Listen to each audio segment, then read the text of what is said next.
You're not on the field, court, or ice. You're on the couch.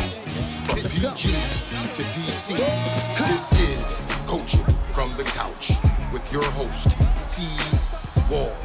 Delivering coverage for all DC sports teams from the hometown perspective. Nats, Skins, Mystics, DC United, Washington Wizards, Caps, Bowie State.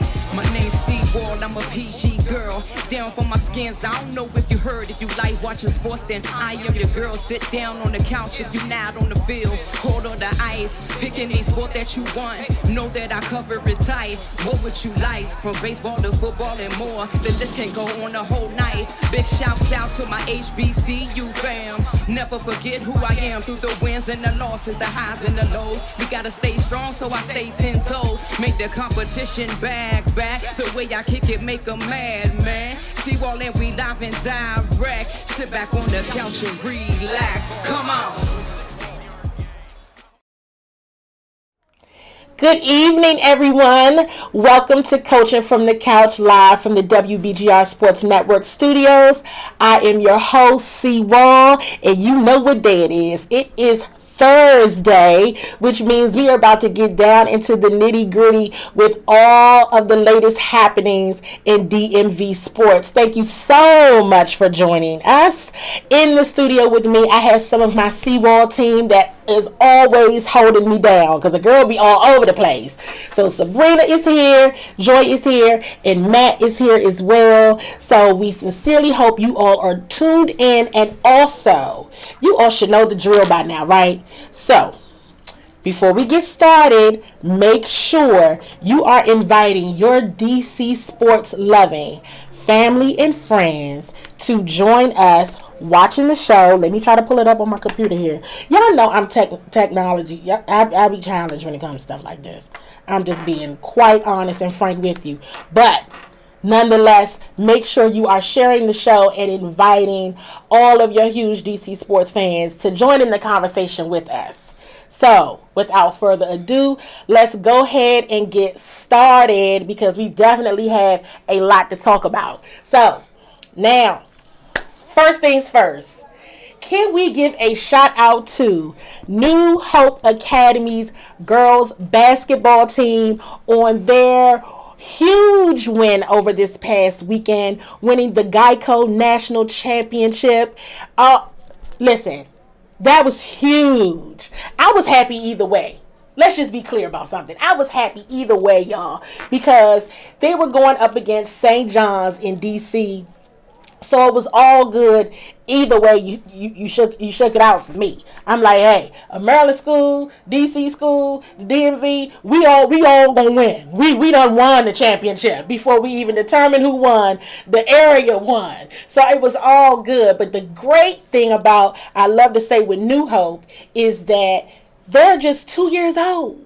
The basketball program is 2 years old, and they have already just been doing a tremendous job in 2 years. Special shout out to that team. Special shout out to the coaches. And you all know I always like to shout out the support system, the parents, the village, everybody that contributes to those young ladies' lives. Kudos and congratulations to you all, because wait a minute. don't I'm looking like the light is about to fall over. So, look, when you live, anything can go down. Like, so you just got, anything is liable to happen when you live. So at any rate, shout out to New Hope Academy. Also have to shout out Riverdale Baptist alum, Upper Marlboro's own Chloe Jackson. For the NCAA Women's Tournament, the Baylor Lady Bears were victorious in winning the championship. And let me tell you something, y'all. Miss Jackson, Chloe Jackson, she showed off, honey. If she didn't get out there and represent, ended up getting most outstanding player of the Final Four. She kicked butt. It was, oh my gosh. Can you tell I'm excited? I just want to do it all over again. I think I'm going to go home and find it somewhere online and watch it all over again. Just to let you all know, Chloe scored a team high 26 points. She was 13 of 25 shooting, and actually she sealed the deal with a huge layup with 3.9 seconds left in the game. They were victorious over the defending champs. And I'm going to tell you something. That was just tremendous. Like I said, Chloe ended up getting the most outstanding player of the Final Four. And she deserved every single bit of it. As she shared with reporters after the game, she just came into the game confident and says, I was aggressive from the beginning, and that was the main thing. Congratulations to the Baylor Lady Bears. And like to go ahead and shout Chloe out again, because last night was the WNBA draft and she was drafted number 15 and she is going to the Chicago Sky. So let's do this. Okay? Because I'm going to tell you something right now. If the Mystics would have drafted her, I might have lost my marbles. Just a tad bit. But hey, it's all good. It's all good. It's wonderful. Wonderful, wonderful, wonderful. Speaking of the WNBA draft, the Washington Mystics selected North Carolina State guard Kiera Leslie with their 10th pick. So shout out to Kiera. She was a Maryland Terp, then transferred to North Carolina State, where she averaged 15.9 points, 7.2 rebounds, and 2.8 assists per game this past season. So a statement from head coach Mike Thibault says this about Kiera. I think Kiera Leslie is the perfect fit for our team. She is a physical wing player who has excelled at both ends of the court at North Carolina State. One of the things I liked most about Kiera was her ability to come up big in the biggest games, particularly at tournament time. She is an elite defensive player already and has become an excellent offensive threat, particularly with her consistency as an improved three-point shooter. We are looking forward to Kiera becoming a part of the Mystics organization, and so am I. Welcome, Kiera, or welcome back, I should say. I can't say welcome to DC because it ain't like you ain't never been here because you used to play in Maryland. So, with that being said, excited. Congratulations to everyone that got drafted, because that's a huge moment. That's a big deal. So, I'm just excited all the time. Now, I have to also talk about something that I mentioned last week about Maryland forward Jalen Smith. Last week I mentioned, is Jalen going to go? Is Jalen going to go to the draft? Is he not going to go to the draft? It was announced on Monday, Jalen will be back in a Maryland Terrapin uniform for his sophomore season. I mean, he killed it in the tournament. There were 2 games in the tournament, but in those 2 games, he averaged 17 points, 10 rebounds, and 3 blocks in those 2 games. And he really took it to heart when LSU beat them in that second round. He felt some type of way. He had tears in his eyes. He really was upset about that loss, and he put it on himself because he was defending Tremont Waters. That scored for LSU. It ended up sealing the deal for them. And so Jalen took that personally. He truly did. He will be back. And so to just drown out any noise, he's coming back. He was at spring workouts this week. So he's all in. Maryland Terps. Can't wait to see you again next season, Jalen. So, with all that being said, I was doing a March Madness edition. I was doing a March Madness segment. Got to give a shout out to the Virginia Cavaliers on their win. Last year, Virginia, if you don't know, let me share. Virginia was ousted in the first round by UMBC, but we was happy around here because that was UMBC. They down the street, so we gonna go ahead, DMV Sports. We gonna rejoice. But it was such a disappointment because last year Virginia was one of the top schools, to win it. They were projected to win it all, and they were just dynamite, and they got punished by UMBC in the first round last year. I don't know what happened. But I tell you what did happen. They persevered. They have shown extreme mental toughness. I am just so, I mean, when things like that happen, I'm real big on a good comeback story, y'all. One thing about me, I love a good comeback story, a good story of perseverance. I'm here for it. And they have shown that because they made history last year in being a number 1 seed, being taken out of, by a number 16 seed for the first time, then coming back to win it all is huge. It's huge. Shout out to Virginia Cavaliers. And shout out to Coach Tony Bennett. Every time I hear him, I'll be like, he's about to sing a song. But no, it's not that Tony Bennett. But he get up there and he thanks the Lord and he thanks his family and everything. And kudos to them on a job well done. I think that is it for my college reports. I think. Let me see. Do I have anything else to say? Okay. No, I don't. I don't think. If something jumps in mind, then we'll go there. Next up is the Washington Nationals. Okay. All right. So this is for my Nats fans. Because, see, last week I was mad. And the week before that, I was mad. And guess what? The Nats been doing all right. I'm smiling a little bit because they punished the Phillies last night. They really did. They made Bryce and them look real bad. And I don't know. I mean, I don't want to get excited yet. I had some friends in a sports group, Mike Smith and Ron Blackwell. Shout out to y'all because now they joke with some of us who were panicking. They joke with us. And they said, y'all still panicking? What y'all doing? And here's my thing. I'm not going to say that I'm panicking, but I'm not going to say that I'm not worried. Does that make sense? Does that make sense? I'm not going to say that I'm panicking, but I'm not going to say that I'm not, I'm a little still concerned. But this week in the series against Philly, the Nats did end up winning out that series. A huge comeback win Tuesday night. Beat down the Phillies last night. Straight up beat down. But I got to talk about my guy, Trevor Rosenthal. He's really not my guy. I'm saying that sarcastically in this case.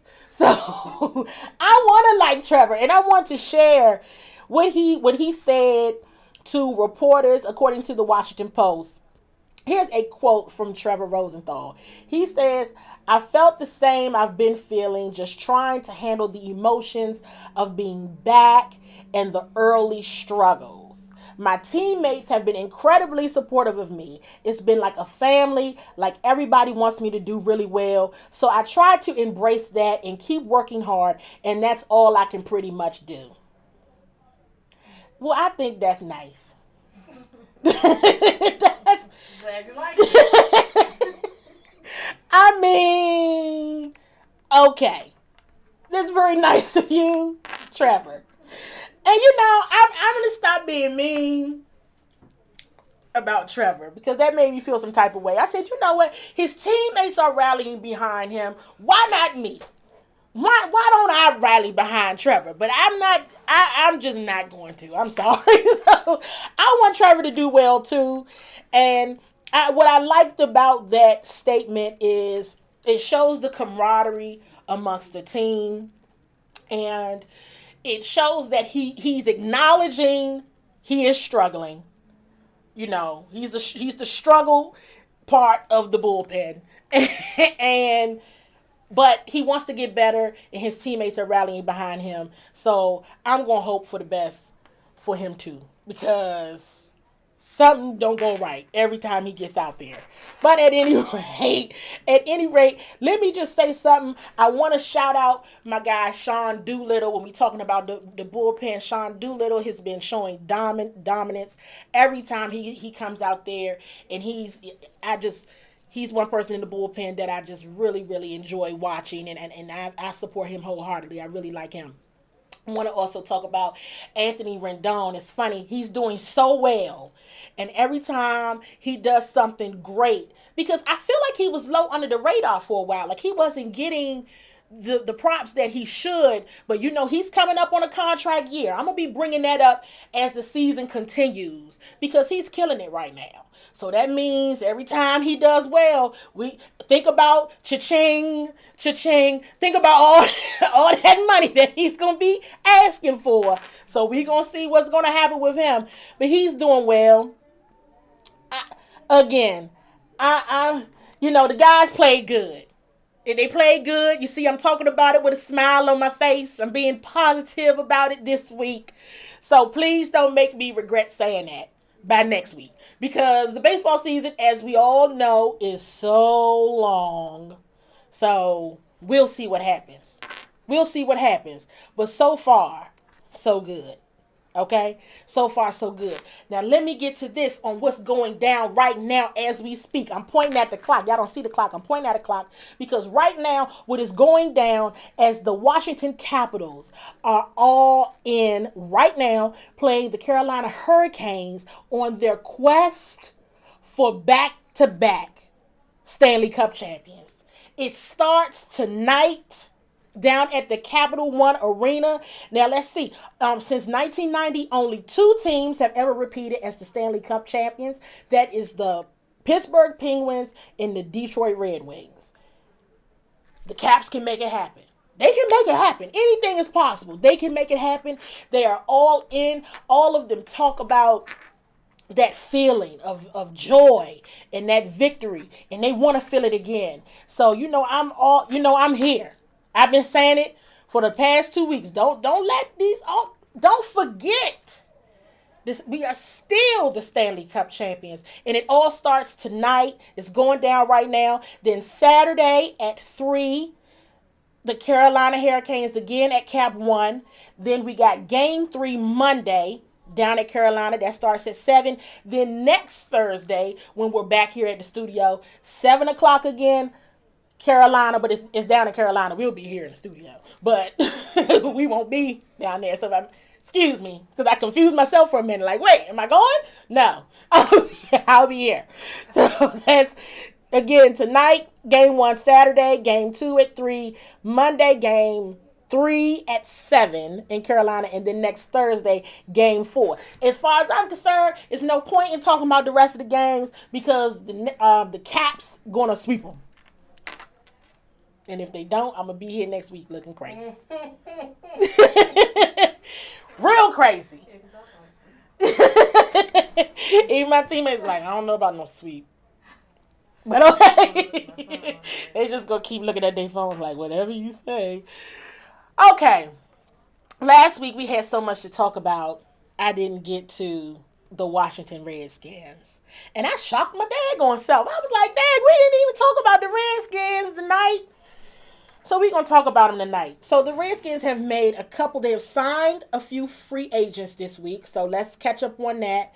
They have signed linebacker Andrew Ankra. They've signed guard, what's his name? Selassie Uha Tefe. And then they just signed Marquise Gates. Linebacker Marquise Gates. So the more the merrier.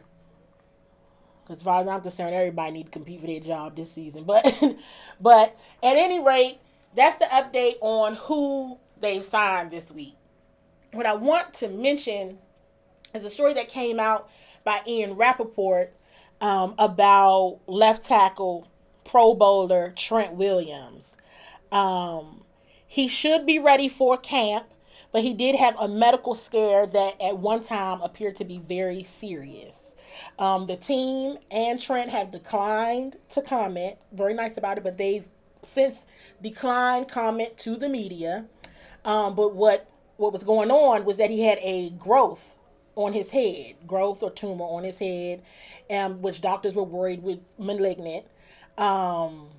It's since been removed and should be unaffected as he recovers. Again, he should be ready for camp. So we know that Trent has dealt with a lot of health issues. Then, as shared by Redskins Today, Morgan Moses shared yesterday on the Rick Doc Walker show that he had been dealing with a bone spur in his foot all season long. He shared this publicly, and it was the size of a golf ball, and he just played through it during the season. Why am I bringing this up? I'm bringing this up because is it time to find potential replacements for Trent and Morgan? These guys are so tough. They're so tough. And they want to play football. It's not like they're trying to find a way. They are tough as nails. They're tough as they come. And they're all around very cool people as well. So that helps. But, you know, we know the Skins need a quarterback. Another quarterback. They got two. But they need another one. They need a third one. At least to compete for that starting position in this off season. But should they really be looking at the next Trent Williams, the next Morgan Moses as backups? Because it just makes me wonder, you know, my answer is yes, if you must know. Nobody asked, but if you must know, my answer is yes, that they should be looking for the next Trent Williams, the next Morgan Moses. But keep that in mind. These guys are playing a lot in a very physical sport. So let's keep it going and let's see what happens. Let's see what happens and let's see who they end up drafting. There's so much speculation about the Redskins and who they are going to draft. I mean, we know, again, as I mentioned, a quarterback is needed. Another quarterback is needed. And from what we've all seen and heard and everything, that another quarterback will join them. Who knows? They have pretty much, I mean, I don't know how much more they're going to do in due diligence in quarterbacks. They done brought everybody in the draft at the Redskins. They done talked to everybody. I mean, reports have shared that, of course, Kyler Murray will be here next week. Somebody else will be here next week. Will Greer, West Virginia quarterback, will be here next week as well. They've done due diligence, so it's not like they're not doing what they're supposed to be doing. Understanding that position is, you know, one that needs some help and one that needs some support. So the confusion is. And I'm going to just be honest. The confusion is this whole Josh Rosen scenario. Now, even when the Case Keenum trade was going on, it was talked about getting Josh Rosen. It's so many Joshes, though. But at any rate, that's I just said something out loud that I meant to keep to myself. At any rate, there's a lot of Joshes. But at any rate, Josh Rosen from the Arizona Cardinals. Since then, Now it's recently been said, okay, the Cards not dealing Josh Rosen. Leave Josh Rosen out your little conversation. Then it's like Kyler Murray is still, you know, visiting other teams and things. It comes to ask me the question, I don't know if the Cardinals know who they're going to take number one. I think it might still be in question who they're going to take number one. And really, it's so unclear right now what's going to happen. I just have a hunch, right? Because if you haven't heard, the Redskins are having a big draft night party at Anthem. What is that? April 25th, right? Yep. This is just CWall talking with my DC sports loving family and friends. I don't think you're going to have this big old party if you're not going to do something big in the first round. You are anticipating a move because you're like a boss move, like they about to talk about the Redskins for 2 weeks kind of move, because you're not having no big party at the Anthem to draft me. So, I mean, not me, but you get what I'm saying. like, you understand what I'm saying? I'm talking about you about to do something major. You know what I mean? Where you anticipating the whole Anthem is going to be like, yeah!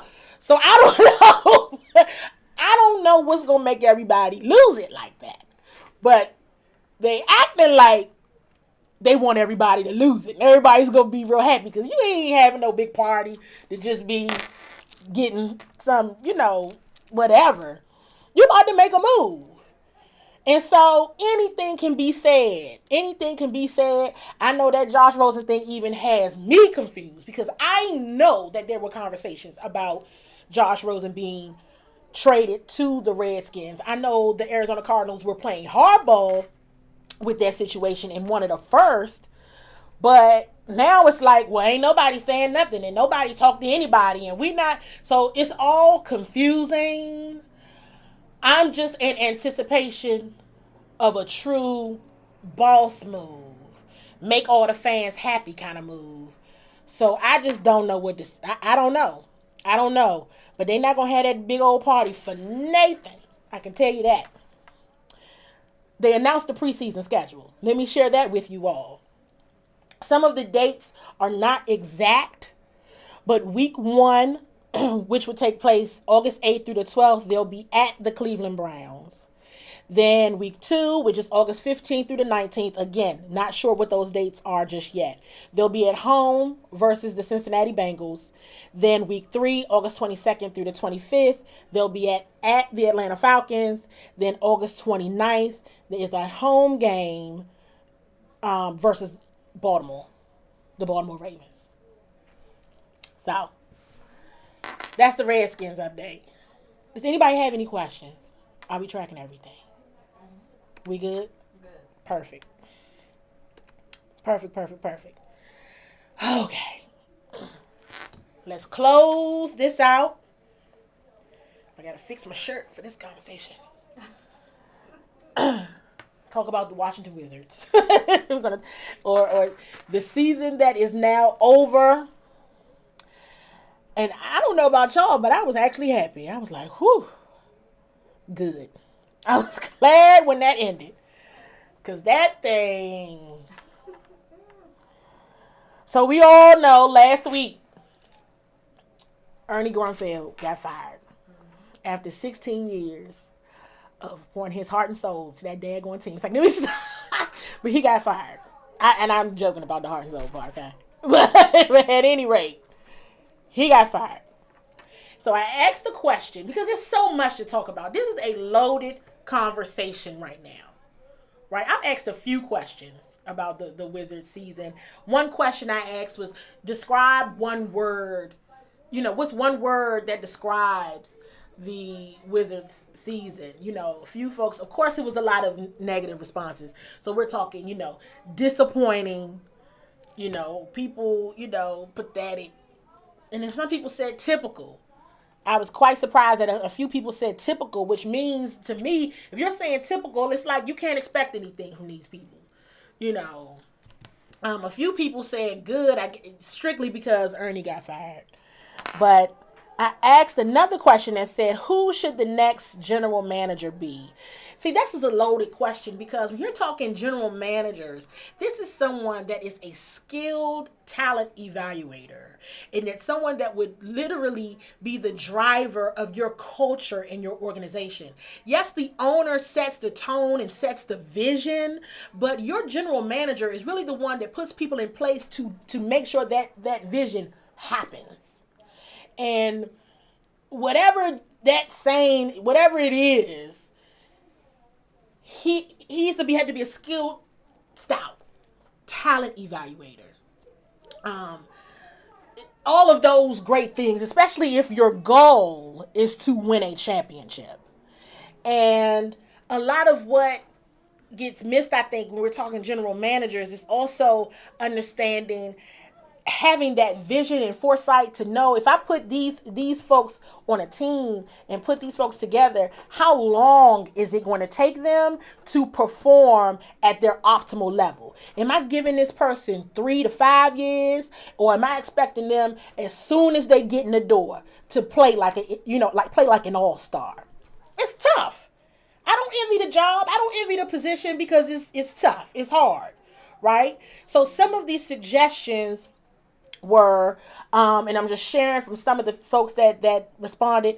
Melvin Joppy said Pat Riley. My guy Bundle King Bennett said Tim Legler. Ron Blackwell said Chauncey Billups. Give him a call. Perhaps someone younger and fresh. Ty Mason, he's another one that said Chauncey Billups. Juan Evans said, Troy Weaver, but he's still with OKC. Another one said Chauncey Billups. Russell Moore said that. Ivory Brown said something about Gary Williams at least getting an interview. It's truly a loaded conversation. So I don't know what is going to end up happening. I don't know who the general manager is, but as we start to talk through the general manager position and who's going to really lead this organization, because there's still issues with the Wizards. Okay, Ernie was one, but there are others. Who's going to really take that and say, I got it, and pull together a solid plan with accountability and winning championships at the root of it to make that happen? I don't know the answer to that question. I still got to sleep on it, everybody. But we're going to talk about it some more next week. Thank you so much for tuning in to Coaching from the Couch this Thursday. I hope you all have a beautifully blessed Thursday evening, and I will see you next week.